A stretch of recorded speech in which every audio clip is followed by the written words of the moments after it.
While living and learning how to love the outdoors here at the beautiful Sun Montessori School, the students also have the opportunity to participate in a number of different environmental measures. What's really important to recognize here is that young children between the ages 3 through 6 years old are not only exposed to these green efforts, but they are also doing it every single day. Here is Susanne to take us on a mini tour of all the small sustainable solutions that her school has to offer. This is our community recycling hub. It's it's located outside of our school, and it's for the parents actually to be able to bring their recyclables and compostables to school.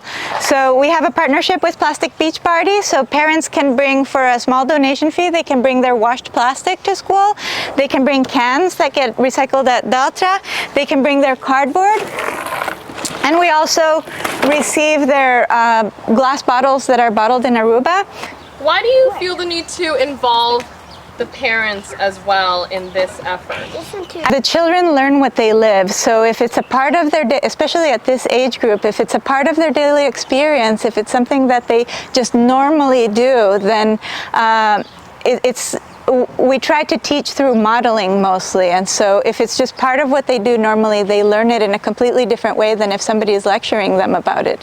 Do you like learning about recycling? Yeah. Why? Because it looks fun. Yeah. So we're actually. Oh, yeah. Oh, I see it. This is cardboard. Yeah. This is cardboard. Yeah. These are cardboard. No, those are foam, so they go in the plastic. And these are cardboard. That's also plastic. This is a cardboard. Ooh. I want to take it. There You want we me go. to hold this for you, Emma? Yeah. Denzel, did you just learn between plastic and cardboard? Yeah. And here is something that's very special. You can see it over here. So these worms basically eat our compostable waste, some of it, and then what they poop is very rich organic fertilizer. The water in our roof collects at 2 corners and then runs off perfectly into this barrel. So when we know it's going to rain, we open up the barrel, it gets full of rainwater, we mix it with vermicompost, and that's what goes onto our plants. And so that's how we fertilize our plants. We're in the back of the school. This is our composting area. We have 4 large rotating composters. We really like these systems a lot. We've had them for 15 years. So all of our kitchen scraps and waste that is compostable goes in here. We collect it as we cook at school. We make all of our meals and snacks at school, so we always have vegetable peels or pieces of vegetables or things like that that instead of going into the garbage, they come to our composters. So if you come a little closer and have a look in here in a little bit, you'll be able to see the remnants of our pineapple that we had for dessert today. Some bits of salad, the top of the pineapple is in there.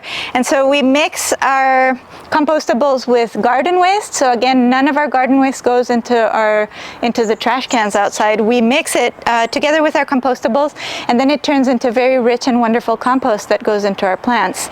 The reason really why we have these and why we make the effort with the compost is because we don't want that waste to go to the landfill. We can use that waste. So at the end of the day, Katiuska, who works in the kitchen for us, goes out with a very minimal waste bag because all of the compostables got sorted, all of the recyclables got sorted out, so there's very little waste at the end of the day at our school. Another reason why I really like these rotating tumblers is because the drippings from the compost collect down here in these bottles and collect as what we know as compost tea. So this is very nutrient rich kind of water or a kind of sludgy stuff that when you open this it comes out, and we can also mix this with our rain barrels and fertilize our plants with it.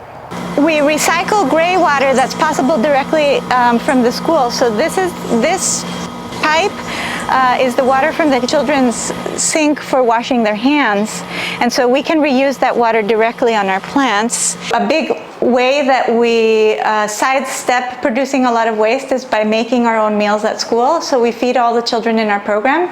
We have a 5-week rotating menu, and we have a menu book. So we know always what we're going to make and how much we need to make of each thing. So knowing that in advance, we can purchase just the right amount and not produce a lot of waste. Because we're making the food here at school, it means that 26 children don't need to bring lunch boxes with a lot of small packaged things that produce a lot of small package waste. When we have leftover food, we feed our cleaning crew here at school, and we also feed a neighbor down the street that has limited resources. And the food that's wasted by the children that goes into the trash can, we collect also, and we feed our 2 local street dogs, Brown Dog and Lady Dog, who live outside, who've been spayed and neutered, but we feed them the leftovers of our food too. So the rest of the community feeds them too, which is really nice. So we have little food waste in that way. Whenever there is surplus that we can reuse in another meal, we freeze that, and so that gets consumed later in a different meal. But we try for there to be as little food waste as possible.